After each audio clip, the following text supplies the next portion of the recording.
Okay, so let's move to Unit Standard 252037. The specific outcomes of this unit standard are: demonstrate knowledge of and insight into the theory of teams and the importance of teams in workplace activities. Apply the theory of teams to team dynamics. Explain the process of building teams. Analyze the role of team leader in promoting team effectiveness. And finally, evaluate the effectiveness of a team and propose ways to improve team effectiveness. So those are the outcomes of the unit standard we're about to tackle. Let's do that right now. Let's just look at a brief definition of what a team is. A team is a group of people or animals linked in a common purpose. Teams are formed to perform different functions, such as task teams or problem-solving teams. Each of these teams is designed for a specific purpose, an end goal, which the team seeks to achieve. One of the main things with teams is that teams seek to use individuals' competencies or their specialities or their talents to achieve the goals that the team has to achieve. That's the real purpose of a team, to make use of individual skills so that they can master the team goal. Tuckman, one of the researchers, discovered that teams were made up of forming, norming, storming, and performing. So the forming function of a team is to gather a team together with specific skills to meet the end goals. The storming function of the team is to solve problems which the team has set out to achieve. Okay, so according to Tuckman, at the forming stage, individuals or team members are looking to become accepted. They're looking to become part of the team and how they can do that. They're looking at first impressions and understanding the other team players to see where they fit in. That's the forming stage according to Tuckman. Interestingly enough, during this forming stage, individuals still behave quite independently from the team. They're not gathered and or one unit. So an independence of mind still exists within the team players. During the storming phase, according to Tuckman, each player or member is now having to get along with the other team player.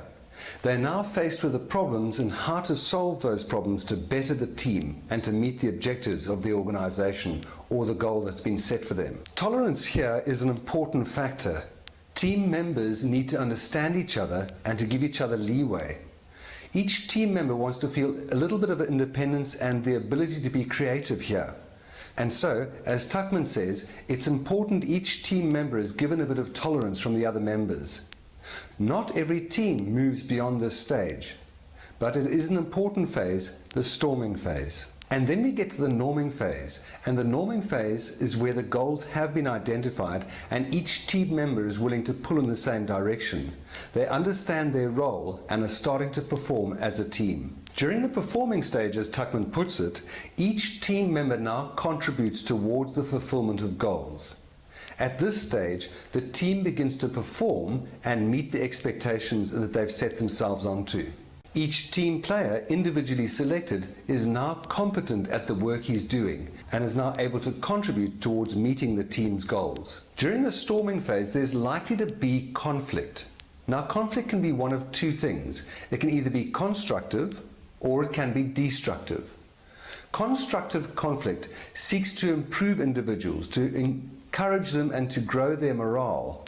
However, destructive conflict is one where individuals are weakened and their confidence levels are reduced.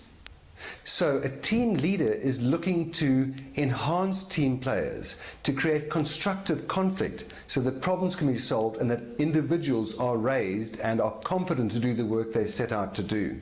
Nowadays, it's quite common to get cross-functional teams. These may be teams across the globe where individuals are working in different parts of the world having to solve different or similar problems.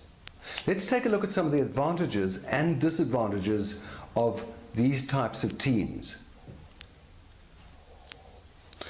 The advantages might be it increases productivity because members don't have to travel too far or can be working in different regions. Another advantage might be extended market opportunities. In other words, in one part of the world there might be these market opportunities, and in another those market opportunities. So cross-functional or virtual teams help to extend market opportunities. Also, there's an ease of transfer of knowledge, and that's quite important because from one part of the globe to the other there needs to be an easy way to transfer information, because information is what makes decisions and teams work off information. Some of the disadvantages we might note are that there could be a communication deficiency. In other words, it's difficult to speak one type of language or the other in different global parts. There could be poor leadership, as leadership is typically face-to-face, and without it, leadership can run astray. And of course, there could be incompetent team members hiding in different parts of the globe and not really contributing to the team's functionality. So if there's one thing we need to know about building teams, it needs clear goals, it needs trust amongst the members within the team, and it needs very good leadership. When leading teams, you want your leadership to be impartial towards each team member. Favoring one team member against another can only cause you leadership problems. You're going to have to motivate the team players. Each team player is going to need to be motivated from time to time to keep them on track with the goal and to ensure that you get the best performance out of them.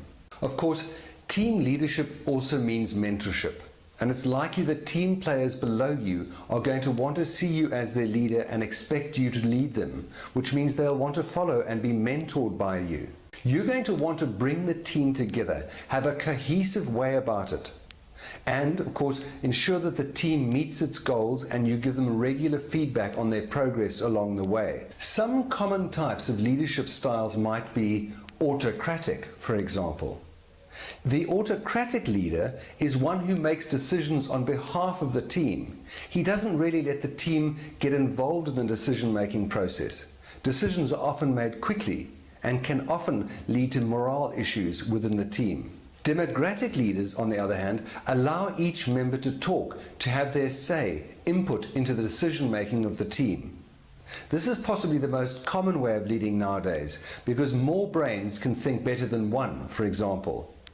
So an autocratic leader allows the other team members to participate within the team. And then of course you get the free rein or laissez-faire leadership style.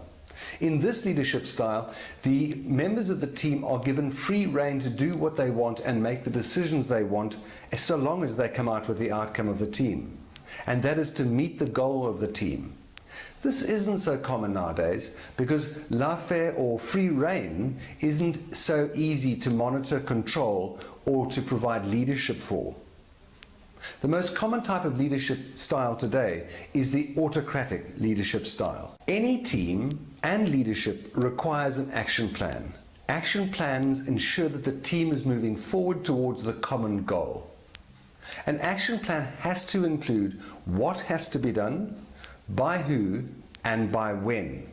And quite often nowadays we include what resources may be needed to ensure that the goals are achieved. So when you're drawing up an action plan, make sure it has what has to be done, by who, and by when. So when you create an action plan, you want to prioritize what has to be done. Make sure that the priorities are in order of importance. Without achieving each priority, you won't achieve the end goal. Let's read a couple of the things that you need to prioritize or need to do in order to ensure that your action plans are adhered to. For example, write the list of actions to be done. Make a list from 1 to 10 and then prioritize that list. Analyze the list, as I've just said, and then prioritize the list 1 to 10 so that you know which is the most important. And finally, execute and review the action plan regularly. It's important to regularly review your action plan because your priorities might change along the way and you may have to have adaptations to the existing or current action plan that you started with. You may need to prioritize again. By setting up a review process, you're able to see whether the action plan is on track to meeting the goals of your organization or team.